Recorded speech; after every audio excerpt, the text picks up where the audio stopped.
السلام علیکم فرینڈز، اگر آپ کو بیان پسند آئے تو ہماری حوصلہ افزائی کے لیے ہمارے چینل کو سبسکرائب ضرور کریں۔ جزاک اللہ۔ دنیا میں جب آپ کہیں سفر کرنے کو جاتے ہیں تو آپ نقشہ دیکھتے ہیں، اچھا پہلے ہم چلیں گے تو یہ شہر آئے گا، پھر یہ شہر آئے گا، پھر اس کے بعد وہ شہر آئے گا، اور پھر جب بالکل فلاں شہر آئے گا تو ہم منزل کے قریب ہوں گے۔ لیکن قیامت کے بارے میں ایسا کوئی نقشہ واضح نہیں ہے ہمارے ذہن میں، ہم آنکھیں بند کر کے اس سفر کو اختیار کرنے والے۔ تو سفر شروع کرنے سے پہلے ذرا دیکھ لیجئے، جان لیجئے کہ رستہ کہاں کہاں سے ہو کر گزرتا ہے۔ وہاں جانے سے پہلے اس کے حالات جاننا، وہ علم جو فریضہ ہے نا ہم پر جاننا، یہ اس میں سے ہے، کیونکہ اس سے ہمارا واسطہ پیش آنے والا ہے۔ تو آئیے توجہ سے سنیے۔ قیامت کی ابتدا نفخ صور سے ہوگی، یعنی سب سے پہلے صور پھونکا جائے گا، جس کے بارے میں رسول اکرم صلی اللہ علیہ وسلم کا ارشاد مبارک ہے، جناب اسرافیل علیہ السلام صور منہ میں لیے اپنی پیشانی جھکائے، کان اللہ کے حکم پر لگائے ہوئے ہیں۔ جیسے ہی اللہ تعالی حکم دیں گے وہ صور پھونکنا شروع کر دیں گے اور قیامت کا آغاز ہو جائے گا۔ کیسے بیٹھے ہیں؟ کان لگائے، سر جھکائے۔ تو اسرافیل علیہ السلام ہر وقت الرٹ بیٹھے ہیں، اشارہ ہو تو میں فوراً کام شروع کر دوں، ذرے برابر بھی وقت نہیں لگائیں گے حکم کی تعمیل میں۔ مسلم شریف کی حدیث کے مطابق یہ جمعہ کا دن ہوگا، لوگ اپنے اپنے کاموں میں مشغول ہوں گے کہ اچانک مشرق اور مغرب کے تمام لوگ ایک لمبی آواز سنیں گے جو آہستہ آہستہ اونچی ہوتی جائے گی، یعنی اس کا والیوم بڑھتا چلا جائے گا، اور یہ آواز پوری دنیا میں بیک وقت سنی جائے گی۔ پہلے زمانے میں تو شاید لوگوں کو یہ بات سمجھ نہ آتی، لیکن آج کے دور میں تو کمیونیکیشن اتنی ترقی کر چکی ہے کہ ایک شخص دنیا کے کسی ایک حصے میں بولتا ہے اور سیٹلائٹ کے ذریعے پورے گلوب پر اس کی آواز سنی جا سکتی۔ بہرحال قیامت بھی اچانک آئے گی، آواز اس طرح اٹھے گی کہ مشرق اور مغرب میں بیک وقت سنی جائے گی اور آہستہ سے تیز ہوتی جائے گی۔ ایسی آواز پہلے کبھی کسی نے سنی ہی نہ ہوگی۔ اس آواز کی ہولناکی اور سختی کی وجہ سے لوگوں میں اضطراب اور بے چینی پھیلنی شروع ہو جائے گی۔ جب صور کی آواز بجلی کی کڑک کی طرح شدت اختیار کر جائے گی تب لوگ مرنا شروع ہو جائیں گے، کیونکہ انسان ایک خاص لیول سے اونچی آواز سن ہی نہیں سکتے، موت واقع ہو جاتی انسان کی۔ جو آدمی جہاں ہوگا وہیں گر پڑے گا، جہاں ہوگا وہیں گر پڑے گا۔ جیسے جیسے سورہ اسرافیل بلند ہوتی چلی جائے گی ویسے ویسے نظام کائنات درہم برہم ہونا شروع ہو جائے گا۔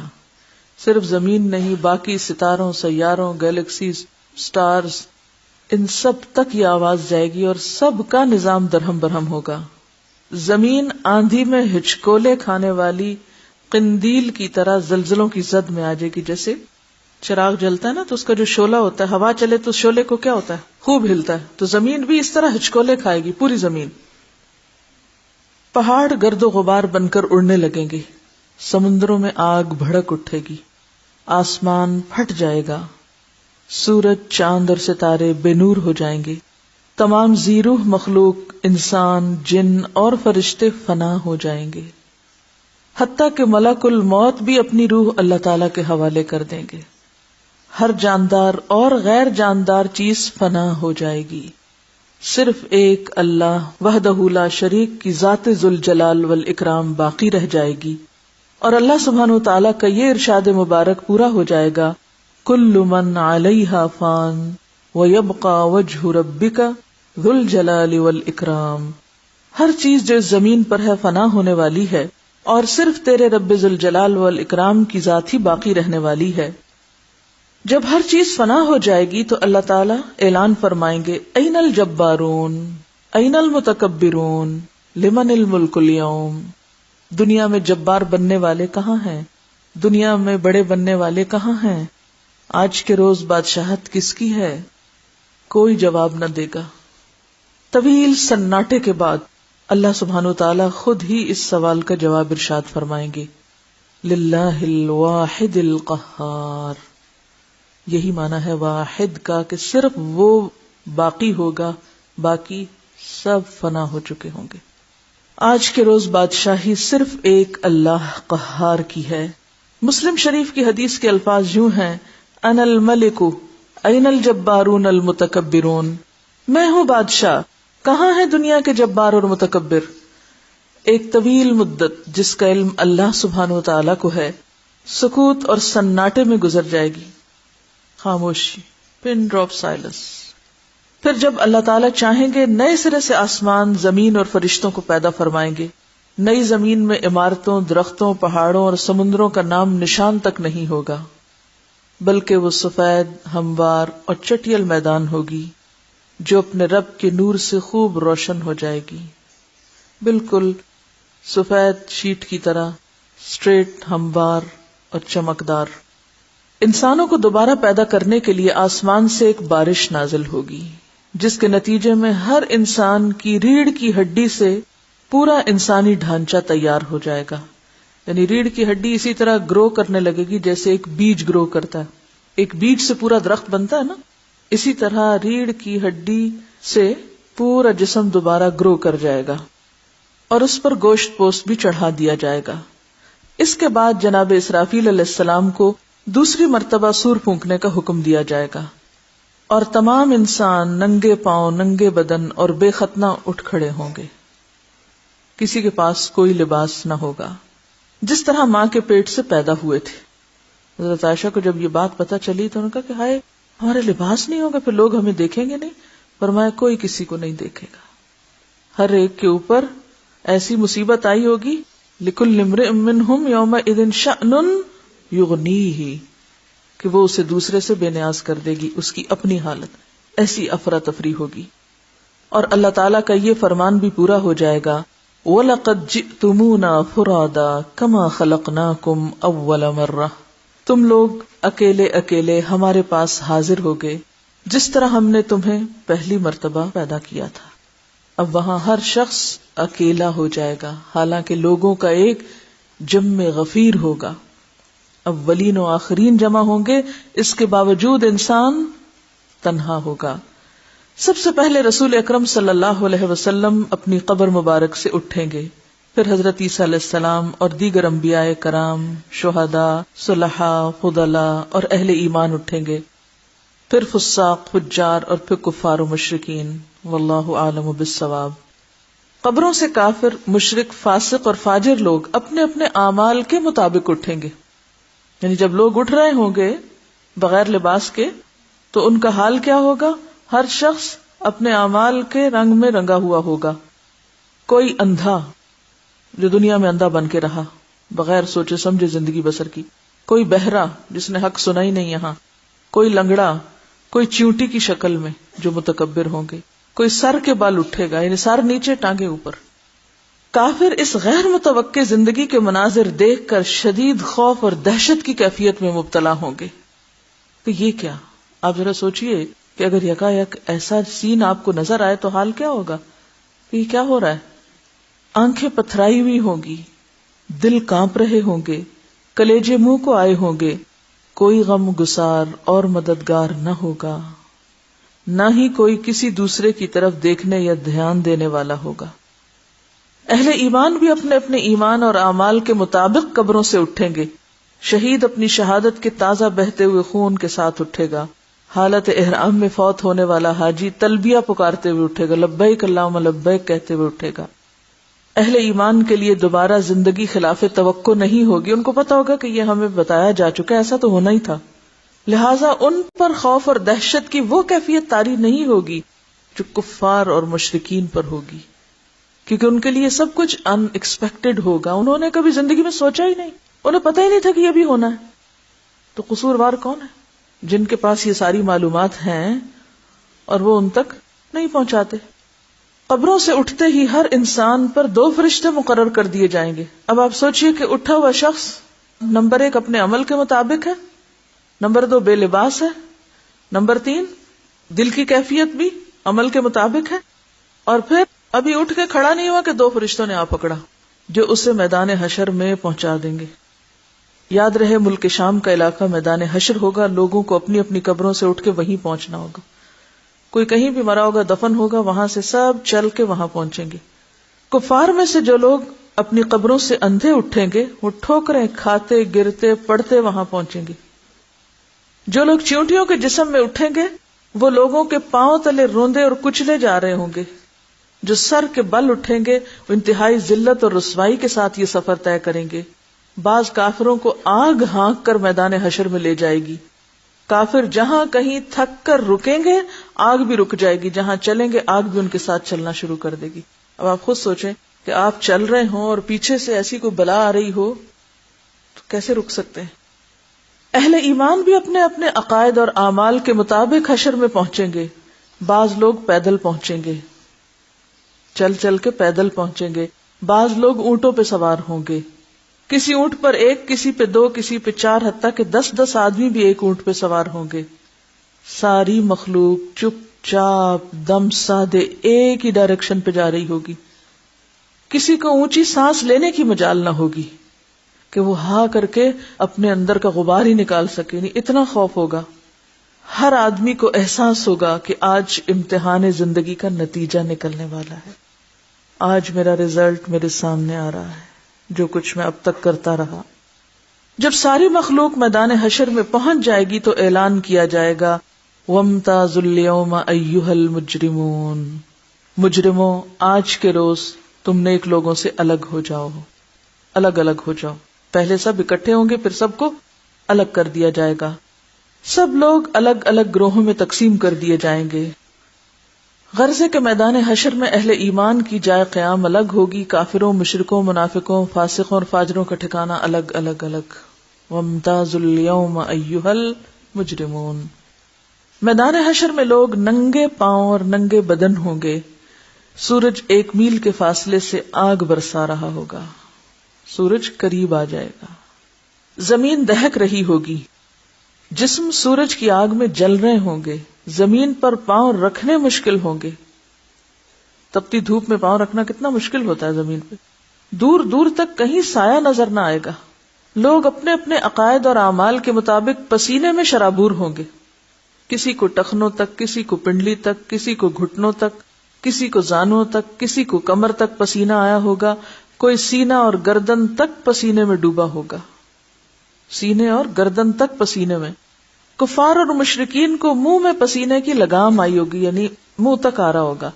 بعض پسینے میں ڈبکیاں کھا رہے ہوں گے. بھوک اور پیاس کی شدت سے لوگوں کا برا حال ہوگا. بھوک، پیاس اور گرمی کی شدت کی حالت میں لوگ 50,000 سال تک کھڑے رہیں گے. تنگ آ کر اللہ تعالیٰ سے دعا کریں گے، یا اللہ ہمیں اس مصیبت سے نجات دلا، خواہ جہنم میں بھیج دے. دیکھیے جنت اور جہنم بعد میں ہے، لیکن میدان حشر میں بذات خود کھڑے ہونا ایک الگ مصیبت کی بات ہے. ہاں اگر آپ نیک ہیں، اچھے عمل کرنے والے ہیں، آپ کو عرش الہی کا سایہ نصیب ہو سکتا ہے، لیکن وہ ان لوگوں کو نہیں نصیب ہوگا جنہوں نے وہ عمل کیے ہی نہیں ہوں گے. اب یہ تو نہیں ہو سکتا نا ایک شخص نے کام کیا نہیں اور وہ کہ مجھے بھی وہ سایہ دے دو، میں بھی وہاں جانا چاہتا ہوں. آپ نے ٹکٹ لیا ہی نہ اور آپ کہیں مجھے بھی انٹر ہونا ہے. دنیا میں تو ایسا نہیں ہوتا، تو وہاں کیسے ہوگا؟ یہ طبرانی کی روایت ہے کہ جس میں آتا ہے کہ یا اللہ ہمیں اس مصیبت سے نجات دے، خواہ جہنم میں بھیج دے. یاد رہے آج سورج کا ہماری زمین سے فاصلہ 9,30,00,000 میل ہے. اس کے باوجود جون جولائی میں زمین اس قدر گرم ہو جاتی ہے کہ 1 منٹ کے لیے اس پر ننگے پاؤں کھڑے ہونا مشکل ہوتا ہے. تو سوچئے کہ اس روز پھر زمین کا حال کیا ہوگا جب سورج بھی اتنا قریب آ جائے گا. اب لوگ بے حد تنگ ہو رہے ہوں گے. لاچار ہو کر لوگ حضرت آدم علیہ السلام کی خدمت میں حاضر ہوں گے. عرض کریں گے اللہ تعالیٰ نے آپ کو اپنے ہاتھ سے بنایا، اپنی روح پھونکی، فرشتوں سے سجدہ کروایا، جنت میں جگہ دی. آج آپ ہمارے لیے سفارش کرا دیں کہ اللہ تعالیٰ حساب شروع کر کے ہمیں حشر کی تکلیف سے نجات دے. حضرت آدم فرمائیں گے آج میرا رب اس قدر غصے میں ہے کہ اس سے پہلے کبھی نہ ہوا اور نہ آئندہ ہوگا.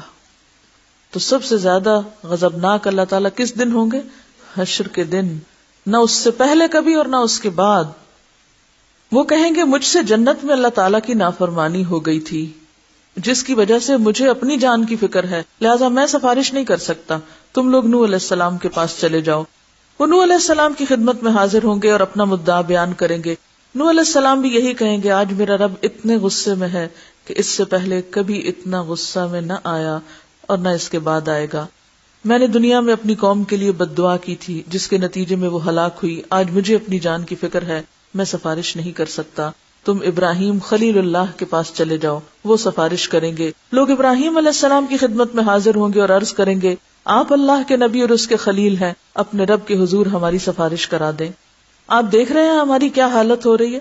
ابراہیم علیہ السلام بھی وہی بات فرمائیں گے جو حضرت آدم علیہ السلام اور نوح علیہ السلام نے کہی تھی, آج میرا رب اس قدر ناراض ہے کہ اس سے پہلے کبھی اتنا ناراض نہیں ہوا اور نہ اس کے بعد ہوگا.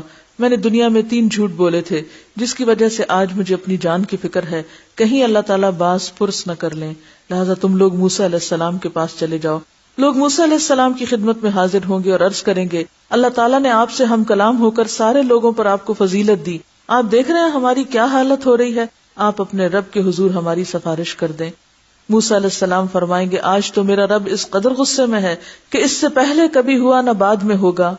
میں نے دنیا میں ایک آدمی کو قتل کر دیا تھا جس کی وجہ سے مجھے اپنی جان کی فکر ہے, لہٰذا میں سفارش نہیں کر سکتا. تم لوگ عیسیٰ علیہ السلام کے پاس چلے جاؤ. لوگ عیسیٰ علیہ السلام کے پاس حاضر ہوں گے اور عرض کریں گے, آپ اللہ کے رسول اور اس کا فرمان ہے اور اللہ کی روح ہیں.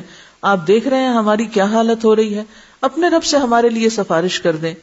عیسیٰ علیہ السلام بھی وہی جواب دیں گے, آج میرا رب اس قدر غصے میں ہے کہ اس سے پہلے کبھی ہوا نہ آئندہ ہوگا. تم لوگ محمد صلی اللہ علیہ وسلم کے پاس چلے جاؤ, وہ تمہاری سفارش کریں گے. لوگ سید الانبیاء رحمت للعالمین شفیع المذنبین کی خدمت میں حاضر ہوں گے اور عرض کریں گے, آپ اللہ کے رسول اور خاتم الانبیاء ہیں, اللہ نے آپ کے اگلے پچھلے سارے گناہ معاف کر دیے. آپ دیکھ رہے ہیں ہماری کیا حالت ہو رہی ہے, اپنے رب کے حضور سفارش کیجیے کہ وہ ہمارے حساب کتاب کا آغاز فرمائے. رسول رحمت فرمائیں گے, ہاں آج کے روز سفارش کے لائق میں ہی ہوں. چنانچہ آپ صلی اللہ علیہ وسلم کو میدان حشر سے شفاعت کے بلند ترین مقام محمود پر پہنچا دیا جائے گا. شفاعت کے لیے آپ کہاں تشریف لے جائیں گے؟ مقام محمود, جو جنت میں عرش الہی کے نیچے ہوگا. وہاں پہنچ کر آپ صلی اللہ علیہ وسلم اپنے رب کے حضور سجدے میں گر پڑیں گے اور اللہ تعالیٰ کی حمد و ثنا کریں گے. پھر جب اللہ تعالیٰ کا غصہ کم ہوگا تو اللہ تعالیٰ ارشاد فرمائیں گے, اے محمد سر اٹھاؤ اور سوال کرو, دیے جاؤ گے. سفارش کرو, قبول کی جائے گی. یہی شفاعت کبریٰ ہوگی, یہی شفاعت کبریٰ ہے. شفاعت کبریٰ کی منظوری کے بعد رسول اکرم صلی اللہ علیہ وسلم مقام محمود سے میدان حشر میں واپس تشریف لائیں گے, یعنی اس مقام محمود سے پھر میدان حشر میں آئیں گے. اس کے بعد حق تعالیٰ فرشتوں کی معیت میں میدان حشر میں نزول اجلال فرمائیں گے. اس کا ذکر قرآن میں کہاں آتا ہے؟ وَجَاءَ رَبُّكَ وَالْمَلَكُ صَفًّا صَفًّا. 8 فرشتوں نے اللہ تعالیٰ کا عرش تھام رکھا ہوگا. عدالت الہی قائم ہو جائے گی. ملائکہ، انبیاء، اولیاء اور صلحاء کو بطور گواہ طلب کیا جائے گا. وَأَشْرَقَتِ الْأَرْضُ بِنُورِ رَبِّهَا وَوُضِعَ الْكِتَابُ وَجِيءَ بِالنَّبِيِّينَ وَالشُّهَدَاءِ وَقُضِيَ بَيْنَهُمْ بِالْحَقِّ وَهُمْ لَا يُظْلَمُونَ. اب آپ دیکھیے کہ عدالت لگی. امیجنیشن سے بھی کام لیجئے, آپ کہاں سے اٹھے تھے, کس حالت میں کہاں جا پہنچے, اور اب وہاں پر عدالت لگ گئی. کبھی عدالت جانے کا اتفاق ہوا ہو, کبھی ٹیلی ویژن پر دیکھا ہو کچھ منظر, تو ایک عجیب سی ہیبت ہوتی ہے. اب یہاں پر آپ دیکھیے کہ عدالت لگ چکی ہے. فرشتوں کو حکم ہوگا کہ وہ لوگوں میں ان کے نامہ اعمال تقسیم کر دیں. اب یہ جو ترتیب ہے کہ نامہ اعمال کب ملیں گے, ہم سمجھتے ہیں ہم وہ اٹھیں گے سو کے اور وہ جلدی سے کوئی لے آئے گا, یہ لے لو اپنی کتاب, اور ہم اس کو بس لے کے چل پڑیں گے. یہ ترتیب نہیں پتا کہ کون سی چیز کہاں ملے گی اور کب کیا کام ہوگا. یہ ترتیب جاننا بے حد ضروری ہے. سب لوگ آ کھڑے ہوئے ہیں, اب فیصلہ ہونے لگا ہے. اس سے پہلے کیا کہا جائے گا؟ اعمال نامے اب تقسیم کر دیے جائیں. اہل ایمان کو سامنے کی طرف سے دائیں ہاتھ میں نامہ اعمال دیا جائے گا. کفار و مشرکین کو پشت کی طرف سے بائیں ہاتھ میں نامہ اعمال دیا جائے گا. اعمال نامے پہ نظر ڈالتے ہی ہر آدمی کے سامنے اس کی ساری زندگی کا کچا چٹھا سامنے آ جائے گا. جو کچھ اب تک آپ نے کیا ہے اور جو آئندہ زندگی میں موت تک کریں گے, وہ سارا کچھ اس کتاب میں لکھا ہوا ہوگا. سوچیں آپ کے دن اور راتیں کہاں گزرتی ہیں اور کیسے گزرتی ہیں. یہی البم ہے جس کی تصویریں کل آپ کے سامنے آئیں گی. بھولے بسرے ماضی کی ساری یادیں تازہ ہو جائیں گی. اہل ایمان کے روشن چہرے کچھ اور بھی روشن اور تر و تازہ ہو جائیں گے، اور وہ خوشی خوشی دوسروں کو اپنا نام اعمال دکھائیں گے. اب جان میں جان آئے گی. جب اچھے اچھے کام جن لوگوں نے کیے ہوں گے وہ فوراً شیئر کرنا شروع کر دیں گے. ہا اقرؤ کتابیہ، لوگوں آؤ میرا نام اعمال پڑھو. کیا واقعی ہمارے اعمال ایسے ہیں دنیا میں کہ جو ہم کہیں بھی رکھ سکتے ہو، کسی کو بھی دکھا سکتے ہو؟ اگر آج دنیا میں ہم ایسے کام کرتے ہیں نا جو ہم کسی کے سامنے نہیں کر سکتے یا کسی کو دکھا نہیں سکتے، تو یاد رکھیے قیامت کو بھی نہیں دکھا سکیں گے. اپنے آپ سے سوال کیجیے، کیا میرے عمل ایسے ہیں کہ میں دوسروں کو دکھا سکوں؟ وہ کتنے کام ہیں کہ جن کو کرتے ہوئے مجھے یہ ڈر لگتا ہے ہائی کسی نے دیکھ لیا تو پھر کیا ہوگا، کسی کو پتا چل گیا تو کتنی بےزتی ہوگی. ڈرتے بھی ہیں تو صرف دنیا کے لیے اور صرف دنیا کی حد تک، کبھی نہیں سوچتے کہ وہاں کیا بنے گا. کفار و مشرکین کے چہروں کی سیاہی میں کچھ اور اضافہ ہو جائے گا. اور چہروں کی سیاہی کے بارے میں پیچھے آیت پڑھ چکے نا آپ. جو لوگ تفرقہ بازی کا شکار ہوں گے اور جو حق آنے کے بعد بھی ضد اور عناد کا شکار رہیں گے، ذلت ان کے چہروں پہ چھا جائے گی. حسرت و ندامت سے وہ اپنے ہاتھوں کو چبائیں گے اور کہیں گے کاش میں اپنا نامہ اعمال نہ دیا جاتا. یا لیتنی لم اوت کتابیہ ولم ادری ما حسابیہ، کاش مجھے نہ پتا ہوتا یہ حساب کتاب کیا چیز ہے. کفار و مشرکین بار بار اپنے نامہ اعمال کو دیکھیں گے اور تعجب سے کہیں گے یہ کیسا عجیب و غریب نامہ اعمال ہے جس میں ہر چھوٹا اور بڑا عمل لکھا ہوا موجود ہے. یا ویلتنا ما لہذا الکتاب لا یغادر صغیرۃ ولا کبیرۃ الا احصاها، یہ کیا ہوا، کوئی بات بھی نہیں چھٹی،